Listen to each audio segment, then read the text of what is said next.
النکاح من سنتی، شادی حضور کی سنت. شادی کیا ہے؟ حضور کی. النکاح من سنتی، شادی کارڈ پہ بھی لکھا ہوتا ہے شادی حضور کی سنت. اور سنت پہ عمل کرنا عبادت. اتنی بات تو سب کو سمجھ آتی ہے. شادی حضور کی سنت اور سنت پہ عمل کرنا رب کی عبادت ہے. تو کیا رب کی عبادت میں بھی کجریوں کے گانے چلتے ہیں؟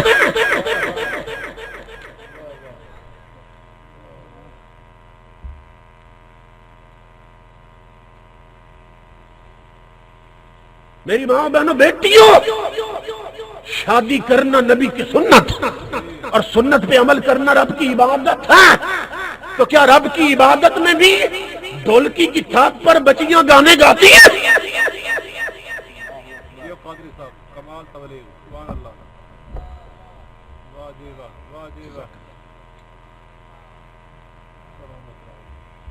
تو کس راستے پہ چل رہے ہیں؟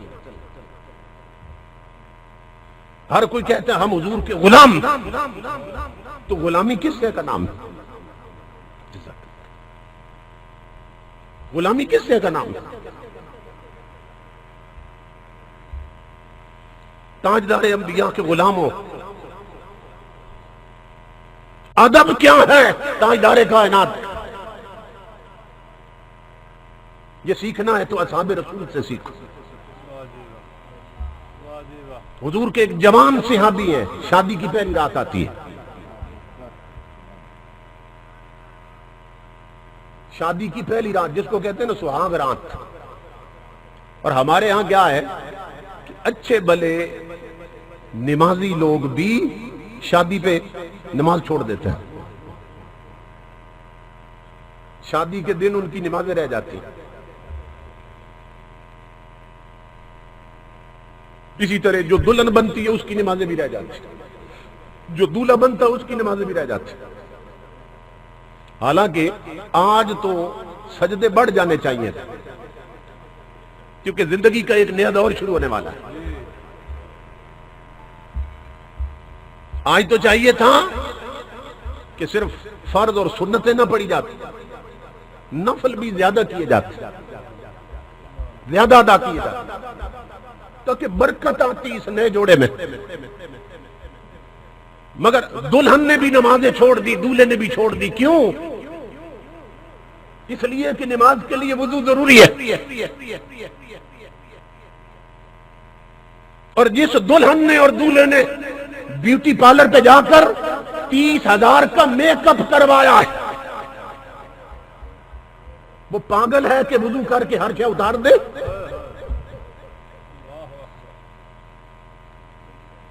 دلہن اس لیے وضو نہیں کرتی کہ اس نے 40,000 دیا میک اپ کا. دولہا اس لیے وضو نہیں کرتا کہ اس نے 30,000 دیا میک اپ کا. ان کی آخرت خراب ہوتی ہے، ہو جائے. ان بدبختوں کی قبر گندی ہوتی ہے، ہو جائے، مگر ان کا میک اپ خراب نہیں ہونا چاہیے. بارات میں گئے ہوئے بہت سے لوگ میں نے دیکھے ہیں کہ اگر مسجد میں نکاح ہو نا اور نماز کا وقت آ جائے تو بہت سے لوگ نکل جاتے ہیں یا نماز پڑھتے تو سر پہ ٹوپی نہیں رکھتے کہ ہماری کنگھی خراب نہ ہو جائے. بہت سے لوگ مسجد سے نکل جاتے ہیں ہمارے کپڑوں کی کلف خراب نہ ہو جائے، مایا لگی ہے کپڑوں کا. اور بدبخت خدا کے گھر میں آ کر نماز نہیں پڑھی تو تجھے نہیں معلوم تیری روح میں کتنی سلوٹیں پڑ گئی.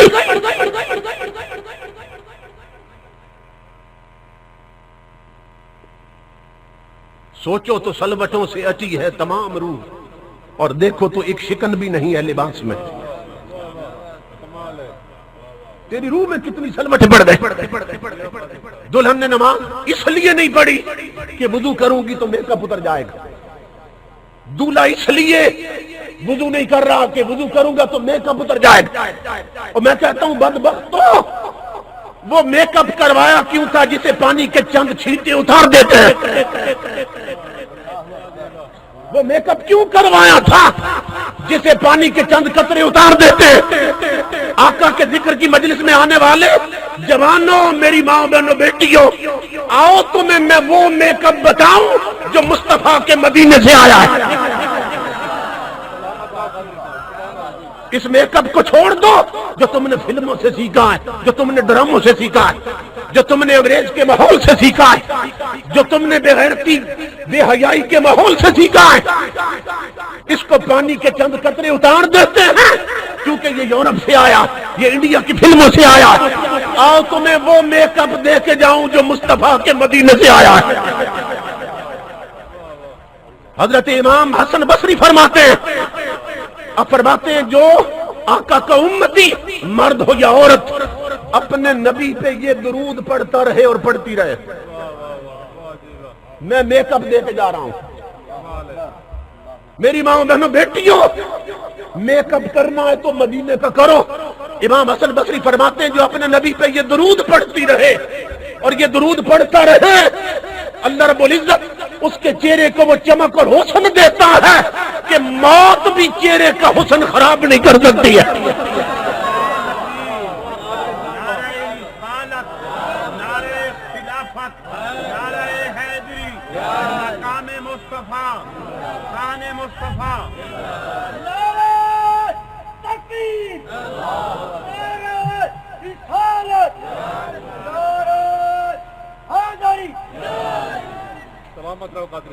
اور وہ درود کیا ہے؟ صرف چند لفظ ہے، اللہم صلی علی من تفتقت من نورہ الازہار، اتنا سا درود پاک۔ اللہم صلی علی من تفتقت من نورہ الازہار۔ جانتے ہیں اس کا ترجمہ اور معنی کیا ہے؟ اس کا معنی یہ ہے اللہ اپنے اس نبی پہ درود بھیج کہ جس کے نور کی بھیک لے کر چمن میں پھول کھلتے ہیں، کہ جس کے نور کی خیرات لے کر چمن میں پھول کھلتے ہیں۔ تو جو مرد عورت جوان لڑکا لڑکی یہ درود پڑھتا رہے، اللہ رب العزت چہرے کو وہ حسن دیتا ہے کہ مر بھی جائے تو چہرے کا حسن خراب نہیں ہوتا ہے۔ تو چاہیے یہ کہ اگر شادی ہو دلہن بھی وضو کر لے، دولہا بھی وضو کر لے، یہ بارات لے کے جائے، جاتے ہوئے درود پڑھتا جائے، وہ آئے وہ درود پڑھتی آئے، پھر دیکھو کیا ہوتا ہے۔ اب میک اپ کے لیے اگر وضو چھوڑ دیے جائیں، نمازیں چھوڑ دی جائیں، اور شادی سے کئی دن پہلے گھر میں ڈھولک کی تھاپ پر بچیاں گانے گائیں اور ڈیک لگا کر کنجریوں کے گانے چلا دیے جائیں، تو پھر ان شادیوں کے نتیجے میں جو نسل پیدا ہوتی ہے وہ ڈسکو ڈانسر بنتے ہیں، وہ رب رسول کے باغی بنتے ہیں، وہ دین اور شریعت کے باغی اور غدار بنتے ہیں۔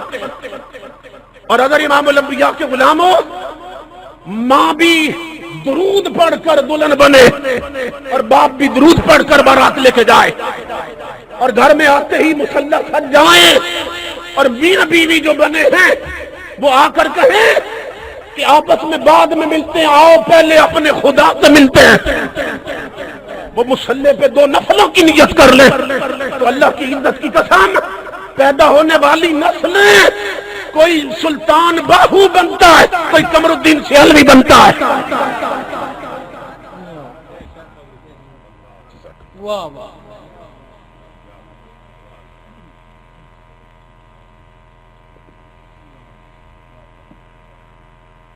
تو حضور کے جوان سے آبی ہے، شادی کی پہلی رات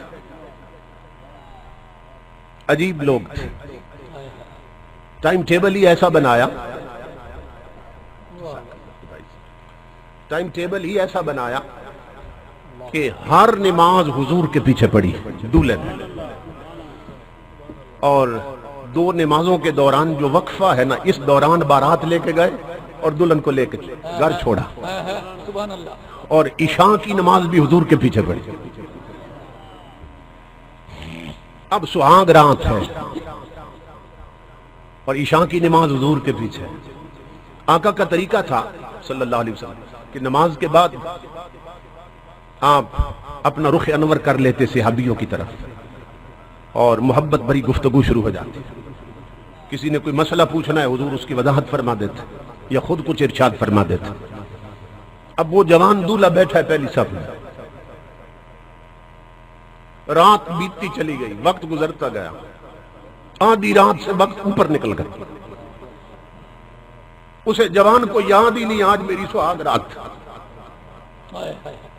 وہ آقا کے جلووں میں ایسا کھویا وہ بھول گیا کہ آج سہاگ رات تھا. اعلی حضرت فرماتے ہیں امام اہل سنت، اے مدینے کے تاجدار تیرے قدموں میں جو ہے غیر کا منہ کیا دیکھے اور کون نظروں میں جچے دیکھ کے طلبہ تیرا. واہ واہ واہ، سبحان اللہ سبحان اللہ. یہ ادب ہے اعلی حضرت کا. ایسا نہیں کیا کہ ایک طرف پوری دنیا کے حسینوں کے چہرے لائیں اور ادھر حضور کا چہرہ لائیں اور کمپیئر کریں چہرے کو چہرے کے ساتھ. نہیں، ادب سکھایا اعلی حضرت نے. کیا؟ ایک طرف پوری دنیا کے حسینوں کے منہ رکھے ہیں، دوسری طرف اپنے نبی کے پاؤں کا تلوا رکھا ہے.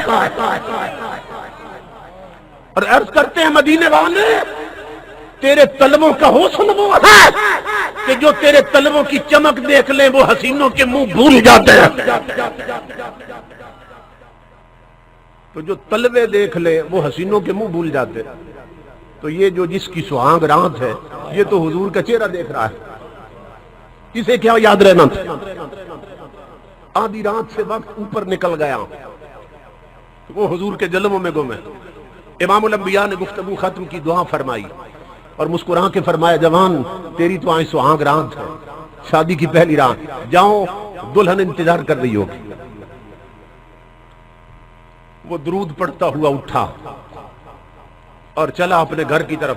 مدینہ سے باہر گھر تھا، وہاں پہنچتے اور دیر ہو گئی. جا کے نا اس نے دروازے پہ دستک دی، دروازہ کھلا، وہ دلہن کے کمرے میں داخل ہوا. جوتے اتارے، اس کی چارپائی پہ قدم رکھا یا چٹائی پہ.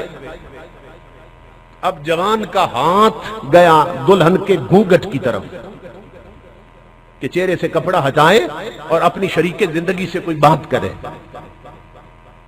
مدینہ پاک کا شہر، سہاگ رات، آدھی رات سے وقت اوپر نکل چکا. دونوں جوان ہیں، اس کا ہاتھ گیا گھونگھٹ کی طرف. قریب تھا کہ دونوں جوان جذبے آپس میں ہم کلام ہوتے، کوئی محبت بڑی بات کرتے. وہ چہرے سے کپڑا ہٹانے لگا کہ مدینے کی آبادی سے حضرت بلال حبشی کی آواز آ گئی. وہ اعلان کر رہے تھے مدینے والوں تمہیں محمد عربی بلا رہے ہیں. کیوں؟ جہاد کے لیے حکم آ گیا ہے. اللہ جہاد کے لیے آیت اتر آئی ہے. کل تم نے اپنے سروں پہ کفن باندھ کر مصطفیٰ کے قدموں پہ اپنی گردنیں کٹانی ہیں. اے مدینے والوں تمہیں حضور بلا رہے ہیں. اور کرکٹ میچ کے لیے جمعے چھوڑنے والے جوانوں، یہ ہے محبت مصطفیٰ. جب بلال حبشی کی آواز گئی کانوں میں، اس جوان کا جو ہاتھ گیا تھا نا گھونگھٹ کی طرف، وہ ہاتھ پیچھے ہٹا ہے، قدم چارپائی سے اتر آئے، جوتے پہن کر دیوار کی طرف گیا، تلوار لٹک رہی تھی، اس کو اٹھا کر باہر نکلنے لگا. دلہن دوڑ کر قدموں سے لپٹ گئی، کہنے لگی جوان شادی کی پہلی رات ہے، تو نے ابھی میرے چہرے سے نقاب بھی نہیں الٹی، تو نے کوئی محبت بھری بات نہیں کی، اور میرے سرتاج مجھے چھوڑ کے کہاں جا رہا ہے؟ جوان نے جھٹکا دیا اور دامن چھڑا کر کہا نادان مجھے مت روک، مجھے میرے سرتاج نے بلایا ہے. اگر تیرے سر کا سائی میں ہوں تو مجھے میرے سر کے سائی نے بلایا. اگر تیرا سرتاج میں ہوں تو محمد عربی میرے سر کا تاج ہے. مجھے میرے آقا یاد فرما رہے ہیں. دلہن کہنے لگی جہاد تو صبح ہوگا، آپ رات تو یہی کر لیں. اس نے کہا نادان تو شادی کی رات دیکھ رہی ہے، مجھے یار کا بلاوا آ گیا. یہ تو ایک رات ہے، ہزاروں راتیں محمد عربی کے بلاوے پر قربان. جوان یہ کہہ کر آقا کی بارگاہ میں پہنچا، گھر پلٹ کے نہیں آیا، سیدھا میدان جنگ میں صحابہ کہتے ہیں حضور صلی اللہ علیہ وسلم کا طریقہ یہ تھا، بلند مقام پہ نہ کھڑے ہو جاتے تھے حضور اپنے خیمے کے باہر، تو جتنے صحابہ کرام جنگ لڑتے سب پہ نگاہ رحمت ڈالتے تھے کہ اللہ کے دین کے تحفظ کے لیے اور سربلندی کے لیے کس طرح اپنی گردنیں کھجوا رہے ہیں، تو سب کو دیکھتے حضور۔ لیکن صحابہ کہتے ہیں آج انداز بدلا ہوا تھا کہ حضور خیمہ کے باہر کھڑے تو ضرور تھے مگر نظر اس جوان سے ہٹ نہیں گئی تھی۔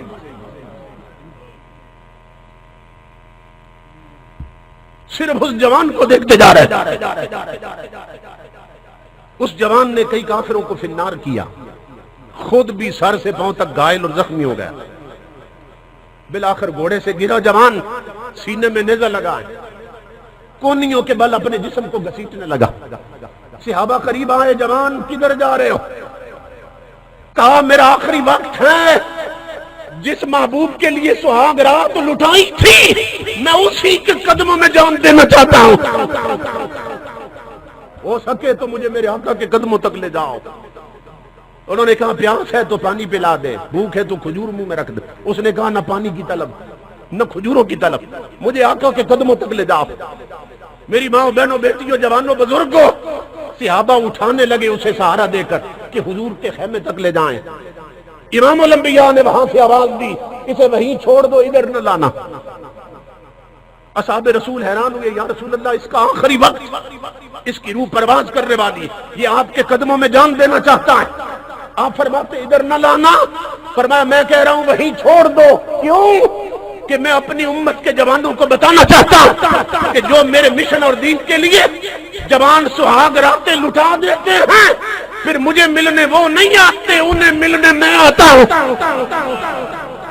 واہ واہ، سبحان اللہ سبحان اللہ سبحان اللہ سبحان اللہ۔ اس کا نصیب جس کی طرف رب کا حبیب دوڑا ہے۔ آقا نے پہنچتے ہی سر اٹھایا اور اپنی جولی میں رکھ لیا، پیشانی پہ بوسہ دیا، اس نے ایک نظر دیکھا چہرہ رسول کی طرف اور اس کی روح پرواز کر گئے۔ صحابہ کہتے ہیں حضور کے چہرہ اقدس پر یہ دو چیزیں ہم نے پہلی دفعہ دیکھی تھی مختلف، کیا؟ آنکھوں سے آنسو گر رہے اور ہونٹوں پہ مسکراہٹ تھی۔ آقا کے ہونٹ مسکرا رہے، آنکھیں رو رہی۔ ہم نے ہاتھ باندھے عرض کی اللہ کے حبیب یہ دو رنگ چہرہ اقدس پہ نظر آ رہے، آنکھیں روتی ہیں، ہونٹ ہنستے ہیں، یہ کیا ہے؟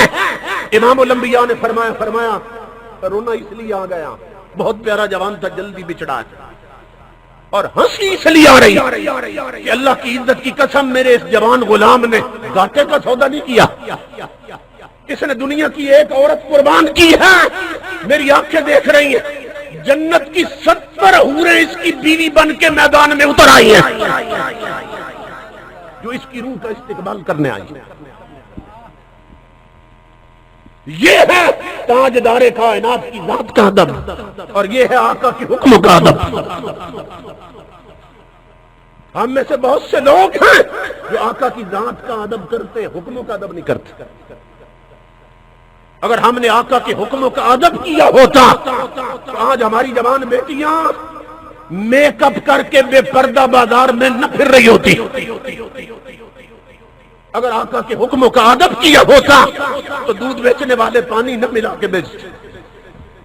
اگر ہم نے آقا کے حکموں کا ادب کیا ہوتا تو امیر لوگ اور وڈیرے وہ غریبوں کی زمینوں پہ قبضہ نہ جمائے ہوتے۔ اگر ہم نے آقا کے حکموں کا ادب کیا ہوتا تو دکاندار ملاوٹ والا مال نہ بیچ رہے ہوتے۔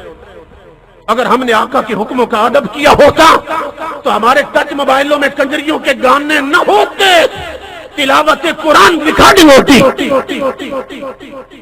اگر ہم نے آقا کے حکموں کا ادب کیا ہوتا تو ہمارے ملک کے افسر حرام خور نہ بنے ہوتے، تاجر بددیانت نہ بنے ہوتے، اور ملک کے حکمران رب رسول کے باغی نہ بنے ہوتے۔ تو کچھ ذات کا ادب کرتے رہے، آقا کے حکموں کو توڑتے رہے، کچھ حکموں کا ادب کرتے رہے اور ذات کی بے ادبی کرتے رہے۔ تو آقا کے علماء و ایمان تب نصیب ہوتا ہے جب تاجدار کائنات کے حکموں کا ادب بھی کیا جائے اور آقا کی ذات کا ادب بھی کیا جائے۔ صحابہ کرام تاجدار کائنات کی ذات کا ادب کیسے کرتے تھے، صحیح بخاری میں ہے، وما تنخم النبی دخامۃ الا وقعت فی کف الرجل منهم فدلک بها وجهه وجلدہ۔